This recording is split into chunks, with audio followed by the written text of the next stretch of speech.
So welcome to the today's class. Today we are tokens. Sometimes we can call it as language constructs. Knowingly or unknowingly, we have described some digital circuit with the help of some predefined words and some of the variables we have used. Okay, some of the statements that we have used. Okay, so in order to write any program, okay, so any program, if it any program, or generally we can call it as source file. Okay, what we can call it as source file. So what is the content in the source file? What is the program? Verilog program. Generally, it is made up of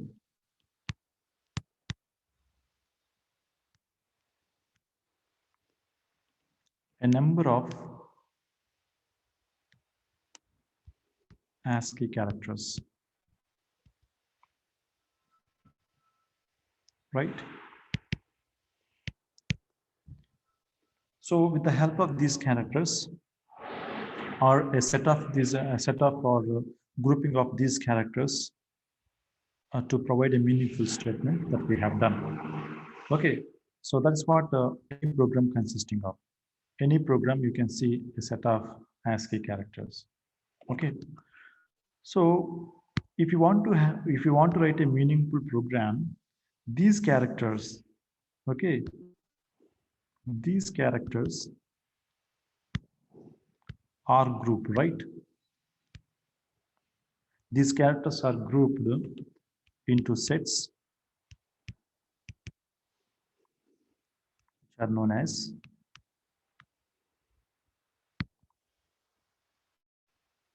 or which are referred to as lexical tokens. Okay. So what do you mean by a lexical token then? It is a set of characters, a group of characters we normally consider. Okay.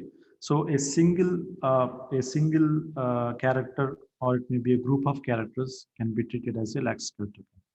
Okay. You take a single character, or maybe a set of characters also can be considered. That is called lexical tokens. So we are going to use so many lexical tokens in your program in order to represent or in order to describe any digital circuit. Okay, so let us see what are the available lexical tokens are there in Verilog HDL, or these are the language constructs. Without these constructs, we are not able to describe any digital circuit. Okay, so let us see how many lexical tokens are there. Generally, we have 7 lexical tokens we can see in Verilog HDL. Okay, so let us see one by one. The first one is keywords. The first one is keywords. Okay, the second one is identifiers.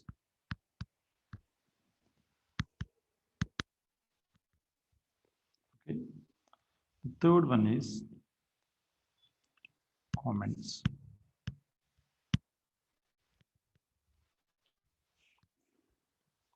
Next one is white spaces.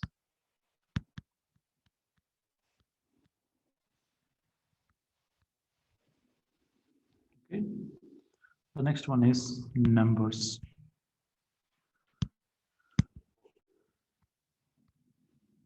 Next one is operators.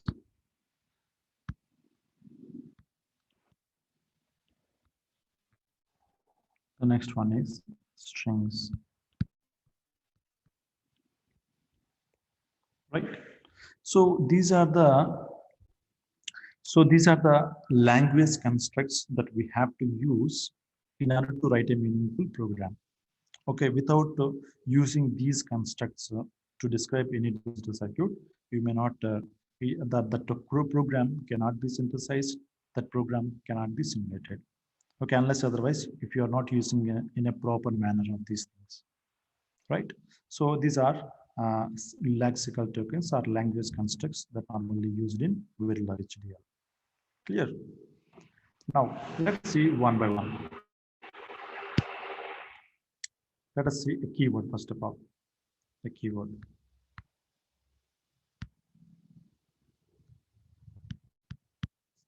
Okay. So what do you mean by a keyword? It is actually a predefined word. Okay. It's a predefined words. As I mentioned, that is a set of characters that we are using in order to form a one word. Okay, that word is actually predefined to the compiler, to the simulator. Okay, so what it will do, what the keyword can do. Okay, so it signifies an activity to be carried out. Okay, it is used to, or it signifies initiate the program, or it is activity to be initiated, or I can say that activity to be initiated, or an activity can be terminated also. Activity can be or to be terminated. Okay, so whenever these keywords, if you are using, these are the purpose that we can do. So an activity can be carried out, initiated, or it may be terminated. So no need to write so many description about that one. Just a simple word is sufficient to do this kind of things, right? So very important thing is that we should not use for general purpose. Keywords cannot be used. Keywords cannot be used for general purpose. For general purpose. Unless otherwise it is what is intended for it. Okay. Okay, so let us consider some examples. For example, what are the keywords so far we have seen? For example, a module. And another important point to note that, for example, you consider another important point.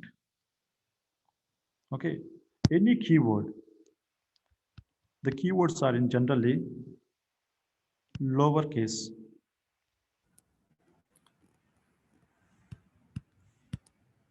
Lowercase letters that normally we use. Okay, generally we use the lowercase letters. Okay, 99% these are all lowercase letters. So not on 99%, 100% that is a lowercase letters only. So simply a module. What is this? This is actually one keyword. Okay, so this keyword is used to define the top level module, right? What it says that it is used to define the top level module, right? For example, begin, you write. So this is another keyword. So this is used to start the statements from that point onwards. This is one keyword. For example, you can write end. So it says that we are ending the module. The description is stopped, or the statements are stopped after this point. We can do end module also. End module is another keyword. Okay, we have to use these keywords for that particular purpose only, no further use. Okay, for example, we have used a case statement also. We have used if statement also. Okay, we have used initial statement also. Okay, so these are the keywords that we have to use. Sometimes we can say that dollar stop also we have used. Of course, this is a system task, but it is also one keyword. We have to use only for the special purpose only. In order to terminate some simulation, we have to use the dollar stop keyword. Okay, so these are all the so many keywords are available in Verilog HDL. Okay, so depending upon our application, we can identify that is a keyword. Okay. So while we are writing so many programs, we came to know that what are the keywords that we have to use in order to write a meaningful program. Is it clear to all of you? Okay. So this is nothing but a simple discussion about the keywords. Okay. Now let us consider another token or construct is identifiers. identifiers. Okay, so what this identifier will do? So generally the name tags,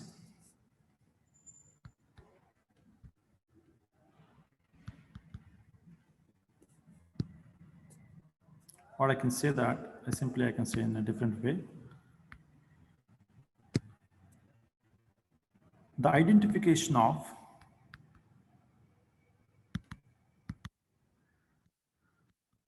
a design, maybe a design,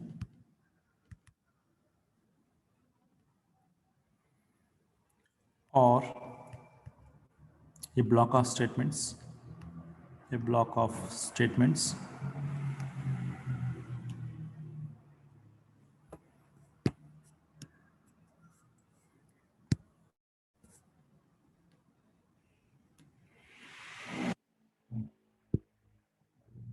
write this block of statements.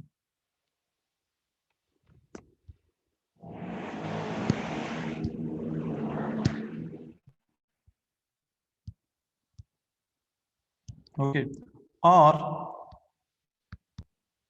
internal nets, or external nets.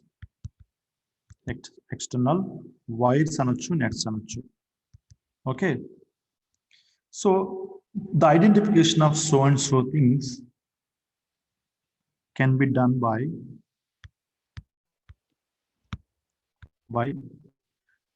some name tags. Okay, some name tags. We have to use some names for that one. So that is called the identifiers. Okay, such name tags are called identifiers. Okay, such name tags are called identifiers.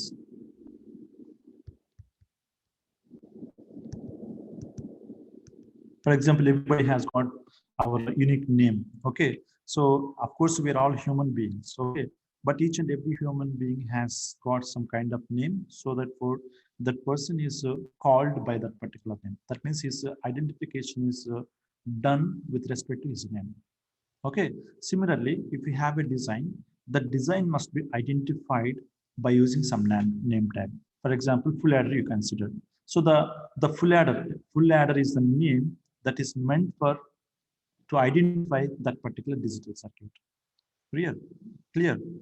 Or some sets of statements. For example, I am using 5 or 10 statements I normally use. Okay, the set of those statements can be grouped together, can be called as one identifier name. Okay, for example, 5 lines ఉన్నాయి. ఆ 5 lines కి నేను for the purpose of for example నేను edition చేద్దాం అనుకుంటున్న కోసం నేను ఒక 5 lines రాశాను అనుకోండి. Then all these 5 lines can be treated as one name I can give. So by observing that name, I can identify that is a full adder statements, or maybe some other statements. Okay, a block of statements can be named, so that by using the identifier.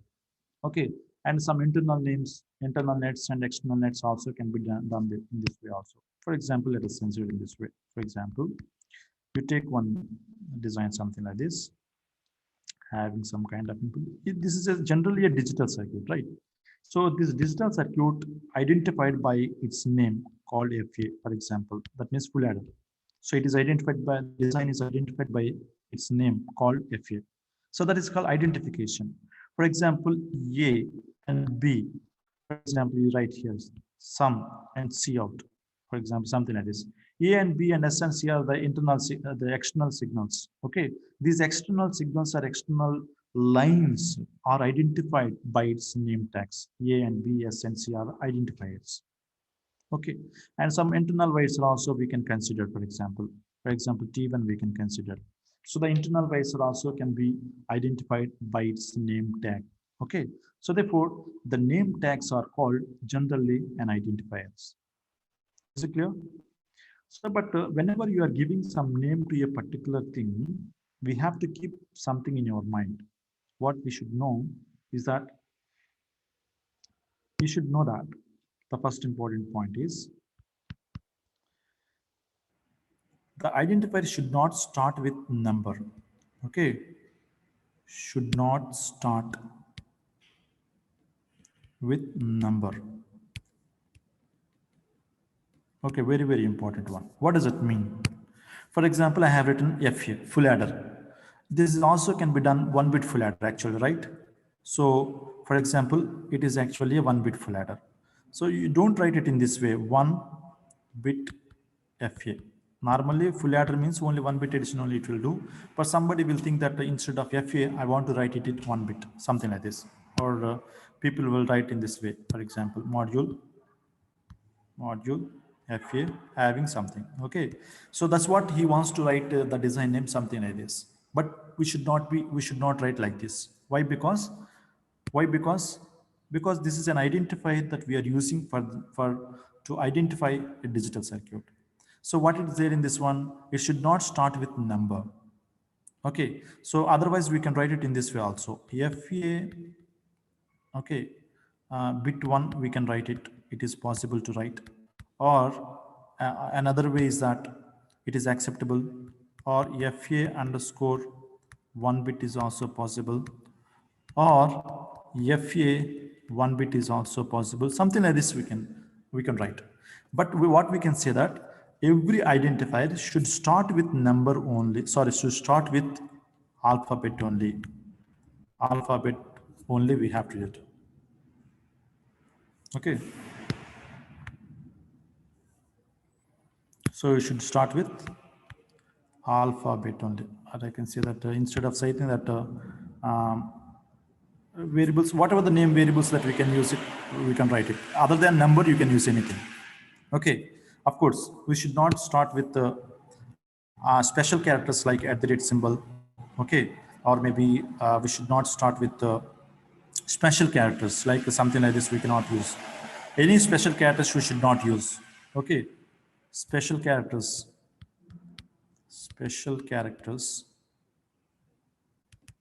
should not be used, should not use. Okay.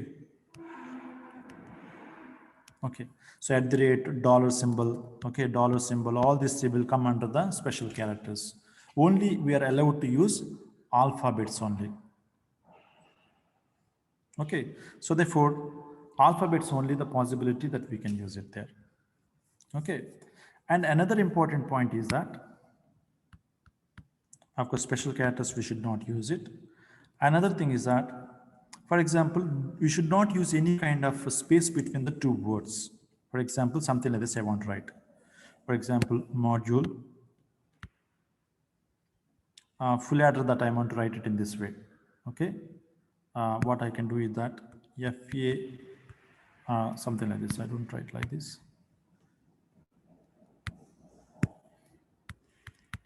Full adder. So yes, this is how also I can write it. There is no problem. But what is the rule that we have to follow? We should not give any kind of space, something like this. Okay, if you want to write a full adder for your purpose, what we have to do is, instead of writing the full adder something like this, we have to write directly full adder. So combinedly we need to write. We should not give any kind of space between that one. If at all, if you want to give a space between that one, just we have to allowed only underscore. Underscore is allowed. Okay. How much long that you can write it there. So, but only you have to remember that you should not give any kind of space between the two words if you want to use it as an identifier. And if you want to use the space between the two words, it is allowed to use underscore. Is it clear to all of you? Okay, these are the strict rules that we have to follow. Okay, and one of the important, another important thing is that we have an escape. Escape identifiers are also there. Okay, which are identified by using the backslash. Okay, so by using the backslash, that we can identify. So if you're writing the backslash and you can write anything, it is acceptable. Okay, so that means, for example, B is equal to C. These things are also not possible. For example, if you're writing this is the for example, if you want to use B is equal to Z as an identifier, normally it should not be used. Okay, it is not an identifier. But if you're using a black shot b is equal to c, it can be called as an identifier, but it is escape identifier. Okay, so, and for example, something like this. Generally, we don't use something like this, control underscore signal. Yeah, control underscore signal is actually normal identifier. The moment if you're writing the backslash, it becomes a escape identifier. Okay, for example, if you write another one, a plus b you're writing. For example, a plus b you're writing. Okay, for the design name or for the other purpose, you have designed some, you have written in this way. And this is also not acceptable. Why? Because a plus b is not at all acceptable if you want to use it as a normal identifier. Because of this backslash, yes, it is allowed to use a plus b as an identifier, but this is called as escape identifiers. But escape identifiers are used by the file transformation, file communication. Okay, for normal usage, we don't go for special identifiers. Okay, SKF identifiers we don't use unless otherwise you are dealing with the files. Okay, so input file, output file, like this. If we are going to write some programs according to this one, then only we use this one. Otherwise, we don't use escape identifiers. Just only for the clarification, the normal identifier and escape identifier are differentiated with the help of backslash. After backslash, you can write anything. Okay. So it is not necessary that all the rules we need to follow for the escape identifier that is given in the normal identifier. Okay, but in the general description, we follow the rules of the identifier, what we have to do. Just we have to keep in mind that it should not start with number. There should not be any kind of space. If you want to use the space, we have to give. If you are not using the alphabet, if you are not using the number means you have to write with alphabet only. Okay, you have to write alphabet only. And if you don't want to give any kind of space means, if you want to give your space means you have to use the underscore symbol. Okay, that's all. That's all about the identifiers. So these rules you should not forget. Okay, whether it is a, as I mentioned that the identifier can be used for the module, the identifier can be used for the input and output, the identifier can be used for internal signals also. Okay, wherever you are using, wherever you are using the identifier, we have to follow the rules of the identifier. Clear? Fine. Next.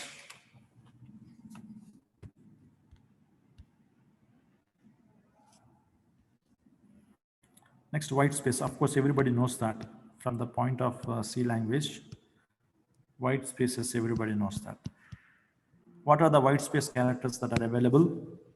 Usually, backslash B is a blank space that is used for backslash tab, backslash T is tab for the new line. Okay, so of course everybody knows this one. Okay, whenever you are writing something you want to display at the output on the monitor, it is better to use this kind of things.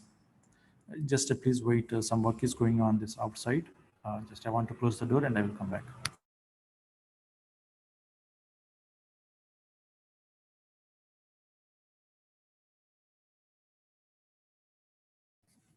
Okay, so that is what the white spaces.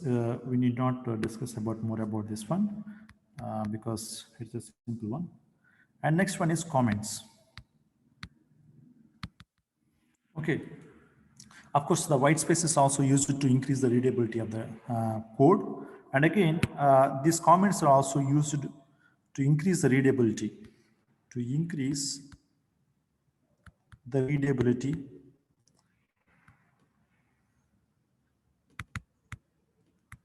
of the code.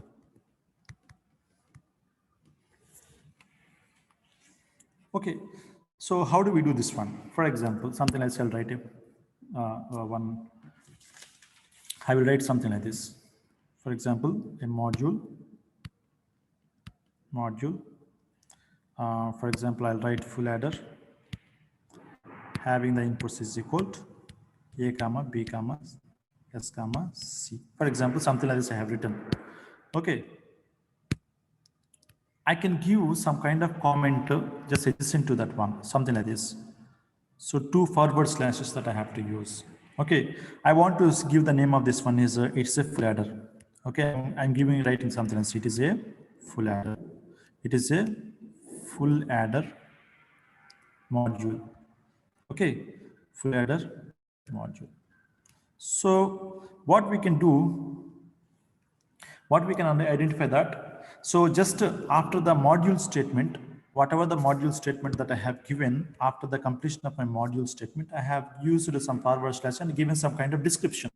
Okay, that description does not affect the program. Okay, so therefore the simulator or synthesis tool cannot take that particular statement. Okay, so whenever I'm opening my program, so if I want to see what is this, the program is all about means by looking at that comment, I can say that, okay, this is a full adder module. Okay, something like this. Another way also I can write it, something like this. Another input, for example, the inputs are, for example, A comma B, for example, write something like this. The outputs are S comma C. Okay, so I can write a comment here also. It is actually input declaration. Okay, input port declaration. Input port declaration, right? Okay, so something like this I can write here also. It is an output port declaration. What is this?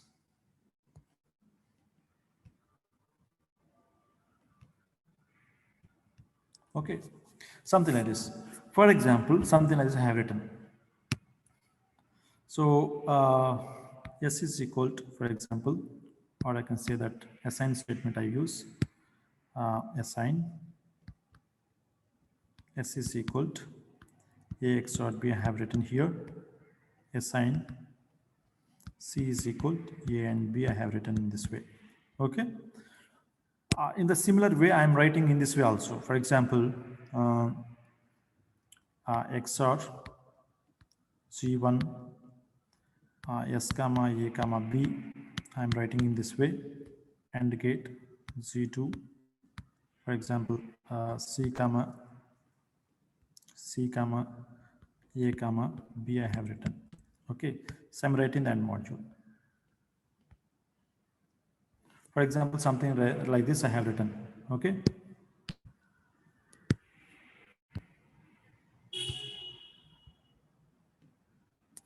And model I have written. So here two consecutive statements are doing the same thing. Just we are describing the full adder. Sometimes I'm interested to use the data flow modeling. Sometimes I'm interested to use the gate level modeling. Then what I have to do is that I need to make a comment. For example, I want to use only the data flow modeling. I don't want to use the gate level modeling. Then what I can do, I can comment these statements. Okay, these two statements I can comment. So this is called multi-line comment, what we can call it as a multi-line comment. So therefore, the moment if I'm writing these two are multi-line comment, these are the comments. So the simulator or synthesis tool cannot take these two statements, XOR and AND statements cannot take into consideration. Why? Because we made that one as a comment. Okay, so therefore this is called multi-line comment. This is called single line comment. Therefore the comments are two types here. Just we have to understand that the comments are two types. One is single line comment. The second one is multi-line comment. Line comment. Okay. Okay. So it is necessary to understand one important point. Okay. So for example, it is possible to write the nested it is not, you should not use the multi-line comment nested way. Okay, we cannot use nested multi-line comment. Multi-line comment, what does it mean? So something like this. For example, this is a very log HDL class.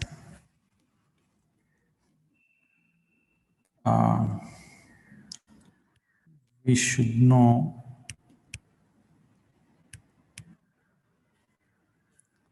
some basics of digital design. Okay, so therefore this is if you want to make it, this is a multi-line comment, I can do it. Okay, so the entire thing is a multi-line comment. Okay, for example, I want to see, because if I want to comment this one also, so for example, here the multi-line comment, if you're using between here to here, for example. So for example, something like this, I have written something like this. So it is called nested multi-line commenting. Okay, so therefore we should not use in this method, in this way. For example, if you want to write it, it is possible to use the brackets only. You should not use like this. Instead, we can use the brackets. Instead, we can use brackets. And of course, it is possible to write within the multi-line comment, single line comment is also possible to write, but there is no meaning of writing of that one. Okay, but this is the way that normally we write the comments. Okay, so but only thing is that these comments are used to increase the readability of your code, nothing more than that. Clear? Is it clear to all of you so far? If you have any doubt, please let me know. I will explain that point. So the keywords, identifiers, comments, white spaces, and white spaces related information we will see when time comes. Okay, how to, when we are displaying something, we will know clearly about that point. Okay, white spaces and all other things. Now, if it is clear, then we'll go for another one that is called numbers.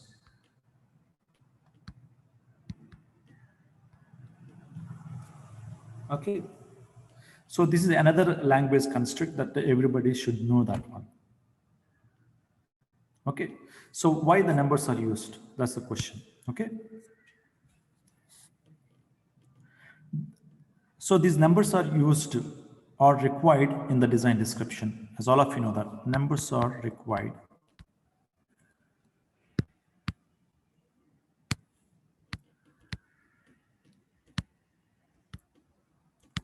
Numbers are required in design description.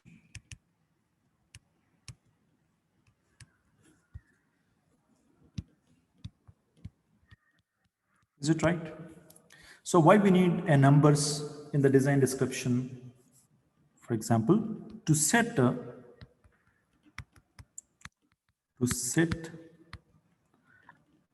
values to a nets, I can say that, or signals.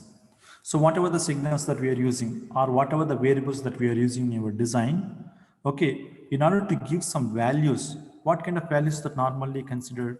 The values can be a logical value,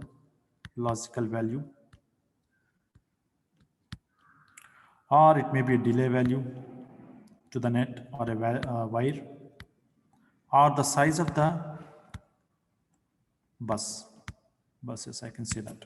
Okay, so therefore normally whenever we are talking about one particular design, for example having some wire, something like this, okay, so these lines, we need to give some kind of value to that line, or this variable is here, for example the variable is b, s and c. So these are identified by using some names, fine, but that line should have some kind of value, so that that value will be processed within the module, right? So in order to do that one, we have to give some value to that one. It may be a delay value, it may be a logical value to that, or it may be a size of the bus also. Okay, for that purpose we have to use numbers. Okay, fine. So what are the different type of numbers that normally we use? Okay, types of numbers. There are the two numbers we normally we use. One is integers and real numbers.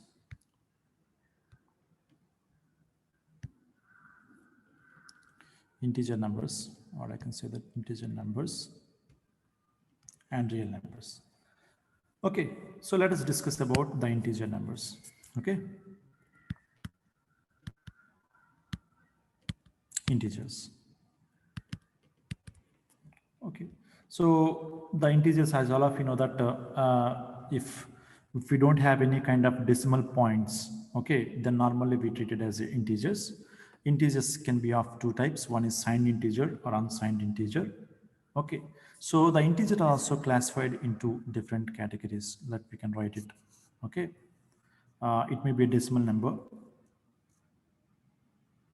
Okay, generally it is actually a decimal number. It's a decimal. Or I can simply write it here is a decimal way of integers. Integers can be represented by decimal way, decimal representation. Decimal representation can be done, or binary representation we can do, octal representation we can do, hexa decimal representation that we can do. Okay, so these are the different representations that we can do for the integers. Okay, so examples of the decimal integers, if you consider. Okay, so for the examples of this one, for example, 225 minus 256 36, something like this. Okay, so something like this. Okay, so what it says that this integer or the decimal representation may allow the positive numbers as well as the negative numbers, something like this. Okay, these are all the 225 are the positive numbers, minus 26 256 are the negative decimal number. Okay, but non-negative numbers, okay, non-decimal representation or non-integers. Non-integers, what does it mean? For example, non-integers, I'm writing it.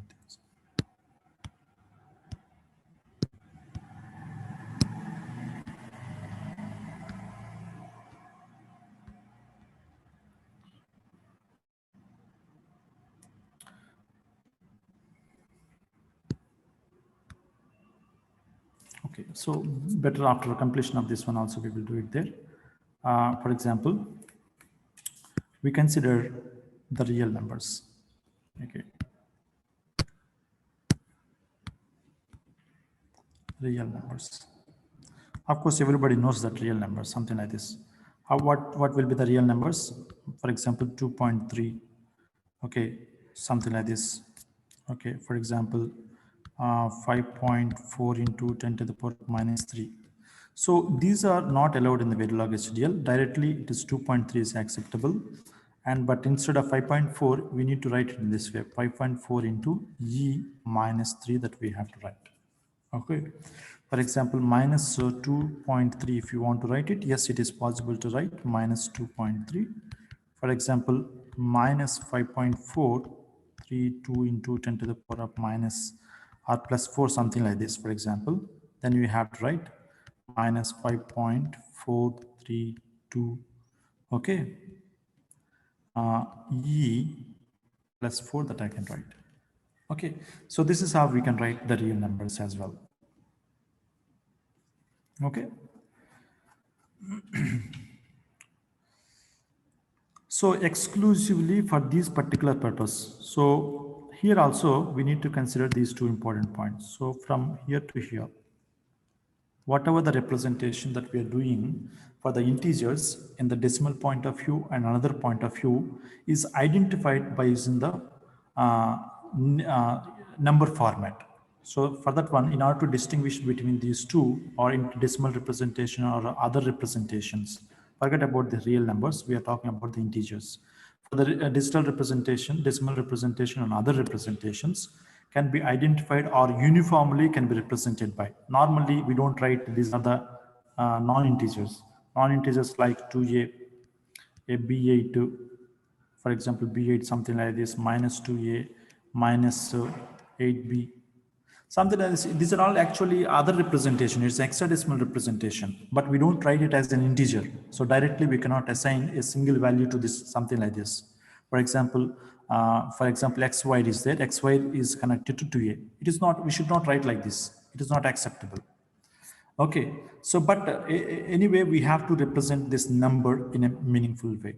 Okay, in order to do that one, we have to use a number format. Okay, what we can say that number format. Number format.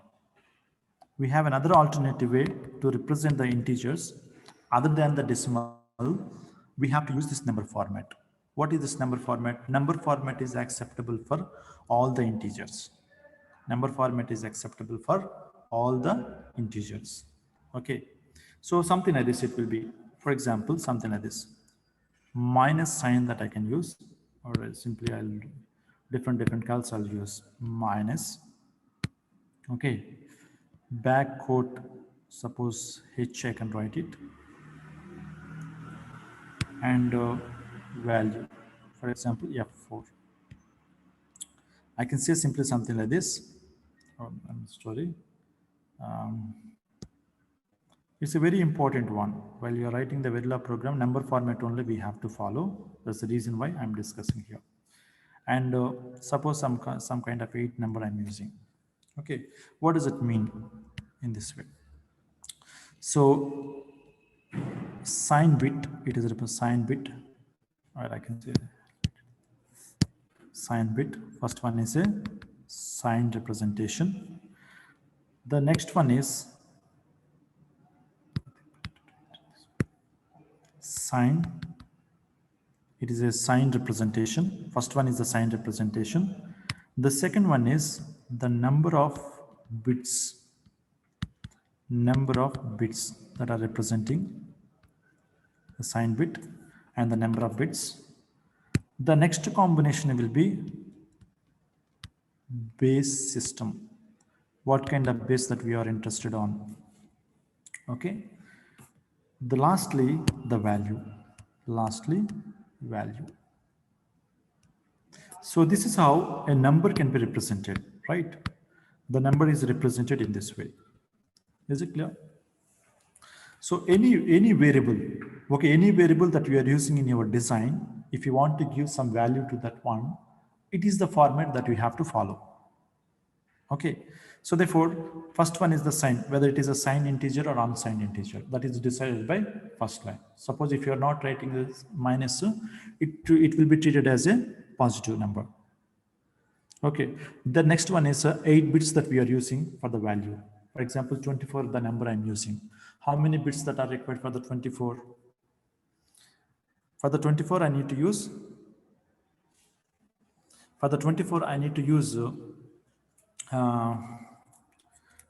24 8 bits I'm going to use for that number. Okay, the next one is base.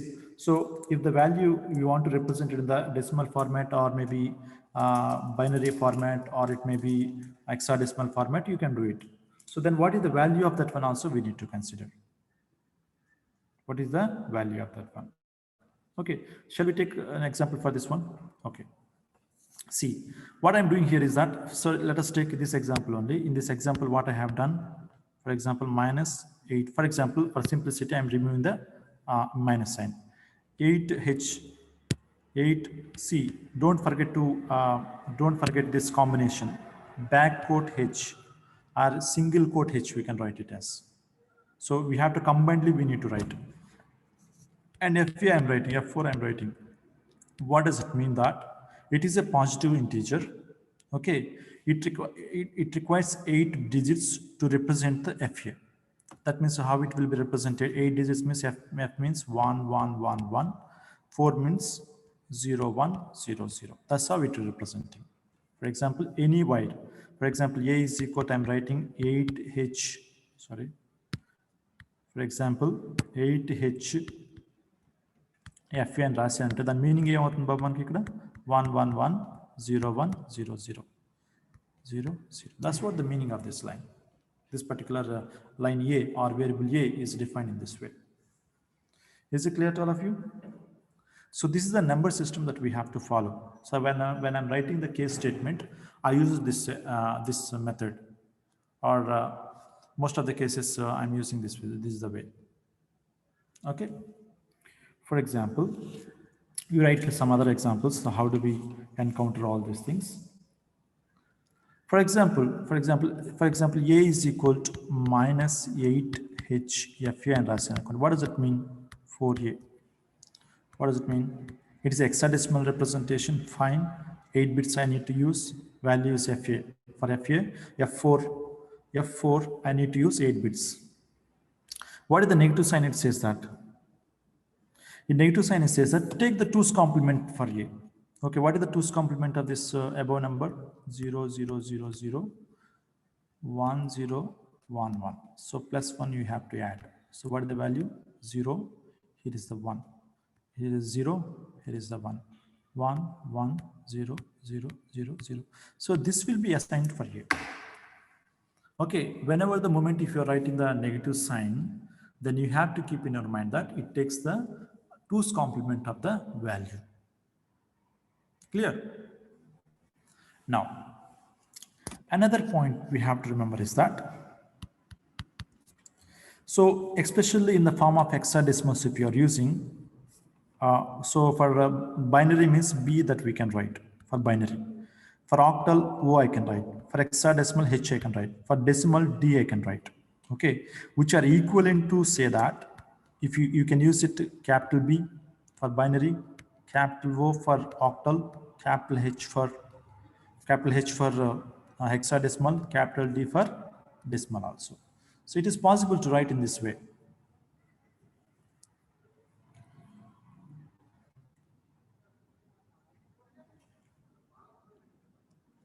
So that means for A signal, I am assigning the value of this one. So that means the simulator will identify that it's not exactly FA. So F4, its value is actually 2's complement of this one. It will take and do the manipulation according to this number, right? That's the meaning of this one. What is the next one?